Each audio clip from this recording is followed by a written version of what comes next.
Hello, this is an introduction to Tab Publishing accounting modules and the main menu and creating a new OneTrust accounting. To create a new accounting, go down to the section Start New Accounting and select the accounting that you want to create, in this case, New OneTrust Accounting. The first thing that you'll see is that you have a choice between the type of modules that are available, a standard accounting module or a complex module. So what is the difference? The standard accounting module is going to be used for revocable trusts or a trust where there's an administrative period and then an outright distribution and similar situations. The complex module is going to be used where there is a legal distinction between income and principal. The trust is irrevocable, such as the bypass trust or the marital trust. So let's look at this slide. Okay. The standard module versus a complex module. Standard module is going to be used where the trust remains revocable. Perhaps the grantor is still alive and is not operating as the trustee. The complex module is where the trust is irrevocable. Very typical trusts are going to be the bypass trust or the marital trust. At the end of the administrative period, perhaps there would be an outright distribution to the beneficiaries. In that case, use the standard module. Or another way to put it, the beneficiary will receive all of the income in principal. Or in another case, the beneficiary of a long-term trust holds a general power of appointment. And in that particular situation, you would use the standard module. By comparison, where you have the complex module, the income beneficiary and the principal beneficiary are different. For instance, income is payable to the surviving spouse, perhaps even principal for health, education, maintenance, and support. Then when the surviving spouse passes, to stepchildren or children or anybody else. Another example would be where income is paid to a child. This is a long-term trust. Perhaps again, principal for health, maintenance, and support. Doesn't have to be that way, but there's not an absolute right to the principal. The grandchild is the remainder beneficiary, has rights in what's left, of course. Then you have a type of trust, let's just say staggered distribution, 1/3, 1/3, 1/3. I'm going to leave 1/3 at age 30, 1/3 at age 40, 1/3 at age 60. That's an awful long time to be held in trust. Anything can happen. Now the beneficiary is going to be entitled to all of the income and principal eventually. But what happens if they don't survive the term? Then you've got other people, remainder beneficiaries, that have an interest, a possible interest. And so you're going to have to make a professional judgment in that particular situation as to whether to use the complex module or the standard module. And it's even possible that you would use the standard module for a time, and if you found that the beneficiary were sick, you could switch over to the complex module, and we will talk about that when we get to the general portion on the dashboard.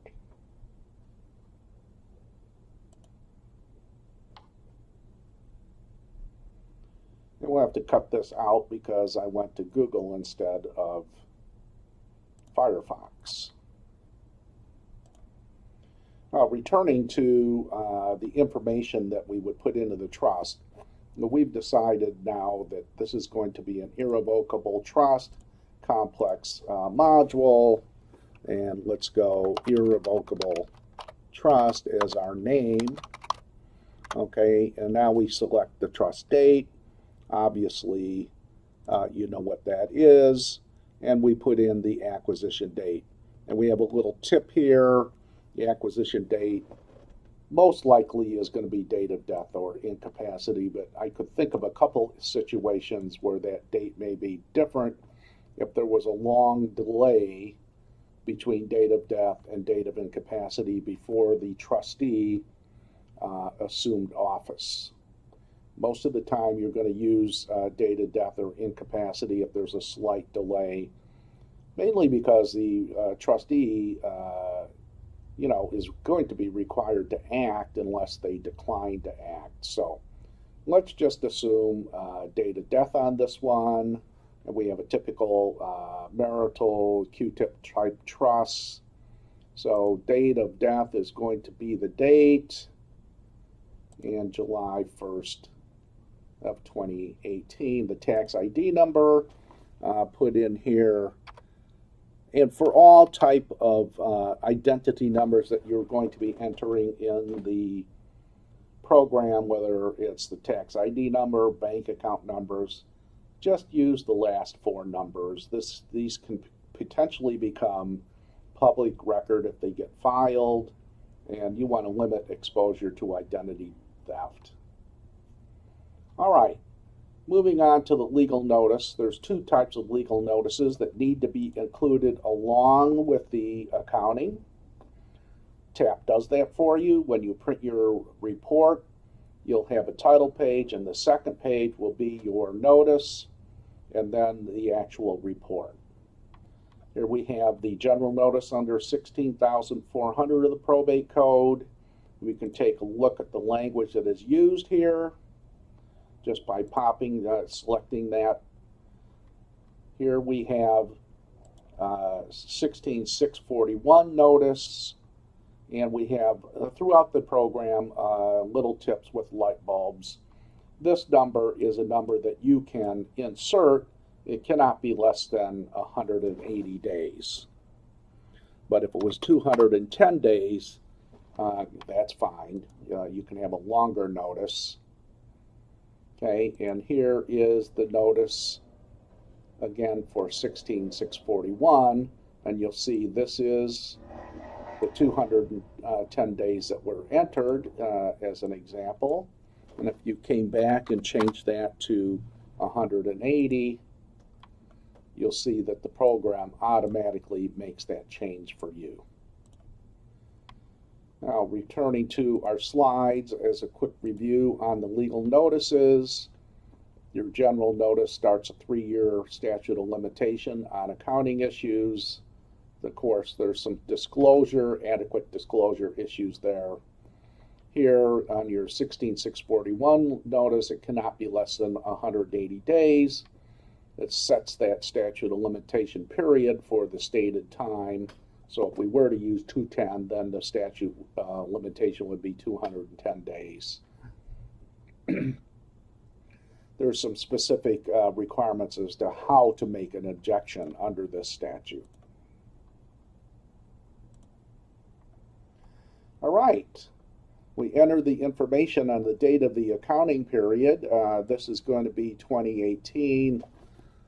So let's just go 7/1/18 to 12/31/18. All right, so that's a short year, and we save it. Now we returned to the main menu here, and just a few things to go over very quickly on the main menu.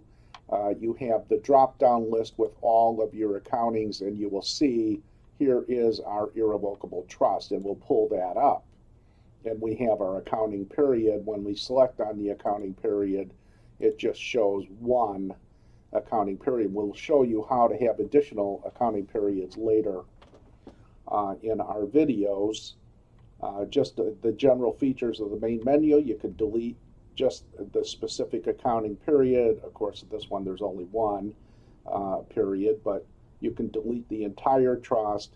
You can archive the trust, which will move it down into the archive trust list, a long drop-down list, because you want to keep this list here of the trust that you're actually working on regularly, And if you have moved it down to this archive trust, then you can reactivate it by selecting this particular button. You can view some of the basic information on this trust, and that would be alert you to what you have, the selections that you have made, and you can see very quickly if you want to go ahead and make a change to that. And then you can also make a copy of this trust. Okay, so that if you've gotten a long way in the trust and you're doing some experimentation, you can make a copy. If you completely blow it when you're experimenting on how you want to report things, rather than going and doing a lot of deleting, you would be able to go back to the other copy and start over with a clean copy. Opening this trust now, and you'll see we are taking to the dashboard, and the menu on the left gives you a lot of selections that we will go through in the next few videos. That completes the video on the main menu, opening a new trust, and the different features that are available.